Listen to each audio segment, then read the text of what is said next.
बिस्मिल्लाहिर्रहमानिर्रहीम। अस्सलाम वालेकुम नाज़रीन, मैं हूं आपका मेज़बान एहसन चीमा। वीडियो शुरू करने से पहले आप सबसे गुजारिश है, अगर अभी तक आपने चैनल सब्सक्राइब नहीं किया तो बराए मेहरबानी कर लें।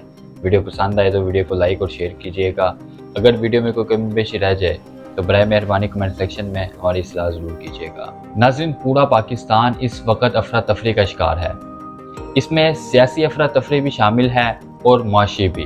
अफसोस की बात यह है कि बदतरीन हालात इस नहर से वापस जाते दिखाई नहीं दे रहे। पिछले 20 सालों से पाकिस्तानी मईशत ड्रिप पर चल रही है। मौजूदा बजट 2024 के तनाज़ुर में बात की जाए तो पाकिस्तानी मईशत ड्रिप के साथ साथ वेंटिलेटर पर भी लग गई है। इसमें कोई शुबा नहीं कि बदतरीन हालात हमने खुद ही मुसल्लत किए हैं। नाज़रीन, गुज़श्ता 3-4 सालों से जहां पाकिस्तानी सियासतदानों के दरमियान रस्साकशी जारी है, वहीं महंगाई के सताए अवाम बमुश्किल अपनी जिंदगी की गाड़ी खींच रहे थे कि नहायत ही गैर मतवाजन, गैर दानिशमंदाना और अवाम दुश्मन पेश करता वफाकी बजट 2024 ने हर खासो आम की कमर तोड़ दी है। बजट में बज़ाहिर तो ये बताया जा रहा है कि आम आदमी की बजाय अमीर लोगों पर टैक्स का बोझ डाला जाएगा और टैक्स हदफ को यकीनी बनाने के लिए FBR की डिजिटाइजेशन को हर सूरत यकीनी बनाया जाएगा। वैसे ये सब ख्याली पुलाव हैं। फर्ज करें मान लिया कि हुकूमत अपने बजट में पेश करदा तजावीज़ पर 100% अमल दरामद कराने में कामयाब हो जाती है। इसके बावजूद बहुत सारे सवालात हैं जिन्हें अवाम को समझने और इनके जवाबात हुक्मरानों से तलब करने की ज़रूरत है। कुछ सवालात पर रोशनी डालने के लिए मेरे साथ तज़किया निगार, सीनियर सहाफ़ी और senior anchor person Asif Cheema मौजूद हैं, जिनसे वफाकी बजट 2024 बारे इनकी राय जानते हैं। बिस्मिल्लाहिर्रहमानिर्रहीम। ऐसा माशाल्लाह आपने बड़ी खूबसूरत बातें करके तो इस प्रोग्राम का आगाज़ किया है। तो मैं आपको एक अपना जो एक्सपीरियंस है उससे आगाह करना चाहता हूँ कि जब भी मेरी ज़िंदगी में जो है ना, जब भी बजट पेश हुआ ना, तो उसको हमेशा तनकीद का सामना करना पड़ा है। हमेशा हर बजट को एक रवायती बजट और एक जिसको कहने के अवाम दुश्मन बजट और अल्फाज का गोरख धंधा जो है ना, उसका इसको खिताब मिला है। मैं आपको थोड़ा सा तारीख में माजी में लेके जाना चाहता हूँ कि आप पाकिस्तान के पहले वज़ीर-ए-आज़म लियाकत अली खां से लेकर आए तो आगे जनरल अयूब है, ज़ुल्फ़िकार अली भुट्टो है, उसके बाद फिर जनरल ज़िया-उल हक़ खान, मोहम्मद खान जुनेजो का दौर देखें। उसके बाद जो है 2 दफ़ा नवाज शरीफ आए, बेनज़ीर आई। उसके बाद मुशर्रफ दौर में वो जो इम्पोर्टेड वज़ीर-ए-आज़म थे, शौक क्या नाम था उनका, मुझे ज़हन से निकल गया है। फिर मीर ज़फ़रुल्लाह जमाली जो निगरान, उन्होंने भी बजट पेश किया था। उसके बाद पीपल्स पार्टी का दौर देख लें, फिर उसके बाद दोबारा नवाज शरीफ का दौर देख लें, इमरान खान का भी दौर देख लें, तो हालिया भी देख लें, तो आपको हर बजट के अंदर एक चीज़ मुश्तरका नज़र आएगी कि टैक्स बढ़ाओ, टैक्स बढ़ाओ, टैक्स बढ़ाओ। ठीक है, टैक्स बढ़ाने चाहिए, मगर हर बजट के अंदर ये तकरीरें की जाती हैं और इस अज़म का इजहार किया जाता है कि हम जो है ना, जो टैक्स हदफ हमने तय किया है ना, हर सूरत उसको जो है ना हम पूरा करेंगे। मिसाल के तौर पे कहते हैं कि जी 1000 रुपया हमने इकट्ठा करना है, तो एट द एंड ऑफ जाके साल के जो पता चलता है कि जनाब ये मसाइल बन गए थे, ये सियासी कशीदगी हो गई थी, फलाने की वजह से हम जो है ना टैक्स हदफ पूरा नहीं कर सकते। आज भी मैं गुज़िश्ता सालों की तरह यही कहूँगा कि ये बजट जो है अल्फाज का गोरख धंधा है। इसका अवाम दोस्ती के साथ कोई तल्लक नहीं है और ना ही ये अवाम को कोई रिलीफ फ्राहम करेगा। जो लोग पहले ही महंगाई के सताए हुए हैं, बहुत ही उनकी हालत जो है पतली हो जाएगी, नाजुक हो जाएगी। ये बजट जो है ना, चंद दिनों में आप इसके असरात जो है ना वो देखेंगे कि ये कितना अवाम दुश्मन है या अवाम दोस्त। यह कि पाकिस्तान के सरकारी व गैर सरकारी इदारों में जो माहाना तनख्वाह है वो 32,000 से बढ़ाकर 37,000 कर दिया है। क्या ये खुशाइन बात नहीं है? ऐसा बात तो खुशाइंद है, मगर बात यह है कि इस पर अमल दरामद कितना होगा। जैसे आप ही अपने इंट्रो के अंदर बोल रहे थे कि आम आदमी को टैक्स में इस्तिस्ना देने की कोशिश की गई है और जो अमीर लोग हैं उनके ऊपर टैक्स का बोझ जो है ना बढ़ाया जाएगा। तो अमीर लोग कौन है? ताजर हैं, सन्नतकार हैं, उसके बाद काश्तकार हैं। अगर आप उनके ऊपर मज़ीद बोझ डालेंगे तो वो जो 32,000 का 37,000 आप कर रहे हैं, एक तरफ आप उनके ऊपर टैक्स का बोझ डाल रहे हैं, दूसरी तरफ कह रहे हैं कि जी ये आपने मुलाजमीन की तनख्वाहें बढ़ाएं, तो वो तो पहले ही रो रहे हैं। ये बजट पेश हुआ है, आप जाके कहीं पे भी सर्वे करके देख लें, कोई भी बंदा जो है वो सन्नतकार है, ताजर है, किसी भी शोबे से है, वो उसकी चीज़ें निकल रही हैं। वो कह रहे हैं कि इन्होंने हमारे साथ मुशावरत कुछ और की थी और बजट के अंदर इन्होंने कुछ और जो है चीज़ें दे दी हैं। तो तमाम गुजरात पाकिस्तान के जितने भी चैम्बर्स हैं उनके अंदर ये चीज़ें बाकायदा डिस्कस हो रही हैं। तो थोड़ा आगे चलते हैं फिर। तो ये जो 32 से 37 हज़ार रुपया की है, तो इससे किसको फ़र्क पड़ेगा? आप मार्केटों में जाके देखें, सेल्समैन है दुकानदारों के पास, और फिर किसी भी दुकान पे चले जाएं या फैक्ट्री में चले जाएं, कारीगर है वहाँ पे। मुझे पहले ये बताएं कि जो 32,000 इससे पहले जो मौजूद थी उसके ऊपर कितना इम्प्लीमेंट हुआ है। कोई एक मुझे फैक्ट्री बताएं जहाँ पर कम अज़ कम मजदूर की उजरत जो है वो हुकूमत यकीनी बना रही है कि उसको 32,000 मिलना है। तो जो अब ये 37,000 कर रहे हैं, तो लोगों को क्या 37,000 मिल जाएगा? ये खुशैन तो है मगर लफ्ज़ों की हद तक। Benazir income support program, Kafaalat program, तलीमी वज़ाइफ और दीगर फलाही प्रोग्रामों में कई हज़ार अरबों रुपए का इजाफा करने की तजवीज़ दी गई है। क्या ये दुरुस्त है? ये पहले तो मैं आपको बताता हूँ, ये कि बिल्कुल प्योर जो है ना एक पॉलिटिकल स्टंट है जो पिछले 75 साल से चलता आ रहा है, यानी एक सियासी मदारी है।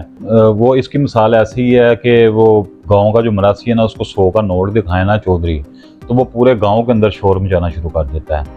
तो जो हमारे पाकिस्तान की रवायती सियासत है ना, तो वो यही है। तो जिन लोगों को तो ये जो आप फलाही काम कह रहे हैं, जिन लोगों को तो ये ज़कात के पैसे हैं, ये जो भी व्हाटएवर पैसे हैं, तो ये जिन लोगों को मिलते हैं तो वो मिसाल के तौर पर नवाज शरीफ के दौर में मिलते हैं तो वो नवाज शरीफ के नारे मारने शुरू हो जाते हैं। जिनको मिलते हैं पीपल्स पार्टी के दौर में, वो पीपल्स पार्टी के नारे मारने शुरू कर देते हैं। तो मैं इन चीज़ों के बिल्कुल ख़िलाफ़ हूँ। हाँ, ये फलाही रियासत के अंदर काम होते हैं मगर उसका तरीक़ाकार बिल्कुल मुख्तलिफ होता है।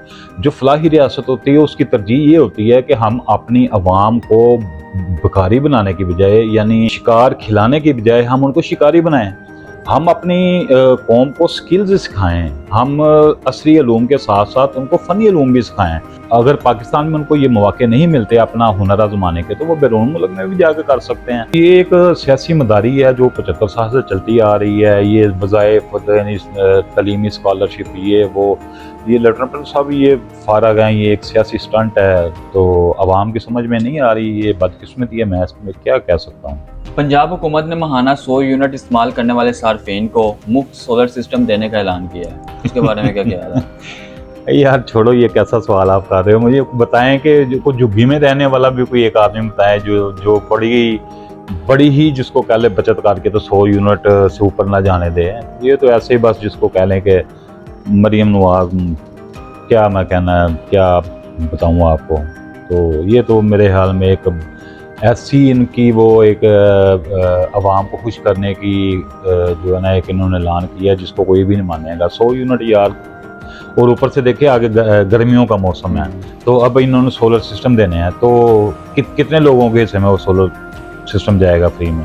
मुझे आप बताएं, कोई घर मुझे बताएं जहाँ पे 100 यूनिट जो है बिजली इस्तेमाल होती है। तो ये ऐसे बस ड्रामेबाजी है और यही सब कुछ चलता आ रहा है। आगे करें, क्या सवाल है आपका? चले फिर इस चीज़ का आप मुझे जवाब दे दें कि बजट होना कैसा चाहिए हमारे लिए, पाकिस्तानी आवाम के लिए जो हालात हैं इस वक्त। अच्छा, ऐसा देखें आप कि बजट जो होता है ना, जब बजट का लफ्ज़ इस्तेमाल होता है ना, चाहे वो सियासतदान हो, हुक्मरान हो, तो वो उनका यही कहना होता है कि ये बजट जो है ना अवाम की फलाह बहबूद के लिए पेश किया जा रहा है कि अवाम को सहूलियात फराहम की जाएँ। जब ये बजट बन ही अवाम के लिए रहा है, तो आप मुझे पूरे बजट के अंदर अगर आप कहते हैं तो मैं पूरे बजट की जो तजावीज़ हैं वो मैं आपको पढ़ के सुना सकता हूँ। अगर मेरे ख्याल में आपके पास इतना टाइम नहीं होगा, वरना मैं आपको पढ़ के सुनाऊँ। आप बजट का जो है ना अवाम से देखेंगे, बजट के ऊपर यानी कि रेवेन्यू जनरेट करने के लिए जो उन्होंने तजावीज़ दी हैं वो अवाम से शुरू होती हैं और अवाम पे ही खत्म हो जाती हैं। बजट क्या होना चाहिए कि आपका जो सबसे प्राइम ओहदा है सदर पाकिस्तान है, अगर मिसाल के तौर पे वो 100 कनाल के घर में रहता है, वहाँ पर 50 जो है मुलाजमीन काम कर रहे हैं, सिक्योरिटी के लिए वहाँ पे 500 बंदा है, बिजली का बिल वहाँ पे देखिए कितना आ रहा है। तो सबसे पहले जो है बजट पे पेश करते वक्त ये सोचना चाहिए कि अगर सदर को हम 100 कनाल वाले घर से 10 कनाल वाले घर में शिफ्ट कर दें, 50 मुलाजमीन जो है उनको किसी और शोबे में ट्रांसफ़र करके उनकी खिदमात जो है किसी और शोबे में हासिल की जाएं और 50 से 10 कर दिए जाएं, और बिजली जो है कम से कम इस्तेमाल की जाए, पेट्रोल जो है वो कम से कम इस्तेमाल किया जाए। इसी तरह वज़ीर आज़म हाउस देखें कि उसके ऊपर कितना खर्चा आ रहा है, उसके प्रोटोकॉल पे कितना खर्चा आ रहा है। आप वज़ीर आला को देखें, आप अपने गवर्नर्स को देखें, आप अपने MNMPs को देखें, सेनेटर्स को देखें, सेनेट के चेयरमैन को देखें, उनके प्रोटोकॉल देखें, कभी आज तक आपने सुना है कि किसी बजट के अंदर ये बात कही गई हो कि वजीर आजम को जो है हम 100 एकड़ के घर से 10 कनाल के घर में शिफ्ट कर रहे हैं। तो सिर्फ मुझे आप इतना अंदाजा लगाए, आपको पता आप कितना ये जो टैक्स का रोला डाला होता है जी, इतना हदफ हमने पूरा करना है। आपको तो इतने बड़े टारगेट बनाने की जरूरत ही नहीं है। आप ये अखराजात जो कम करें। क्या सदर जरदारी या वज़ीर आज़म शहबाज शरीफ ये ऐलान नहीं कर सकते कि हम इस घर को छोड़कर तो हम दूसरे घर में शिफ्ट हो रहे हैं? आप जाके पार्लियामेंट में देखें, जो आप इधर रोना रो रहे हैं जी 20 की रोटी और 30 का नान जो है बिक रहा है, मर गए, तो पार्लियामेंट में देखें वहाँ पे 3 या 4 रुपए की रोटी मिल रही है। किसको? MNA को। और वहाँ पे सालन की प्लेट जो है, वहाँ पे मटन जो है वो सस्ता तरीन है। यहाँ पे लोग जो हैं वो दाल को तरस रहे हैं। तो बात ये है कि जब तक हम देखें, आप कहते हैं ना ये ताजरों पे बोझ डालेंगे, तो मेरी बात सुने, ताजरों पे बोझ डालेंगे तो अब वो भी ऑटोमेटिकली अवाम के ऊपर जाएगा।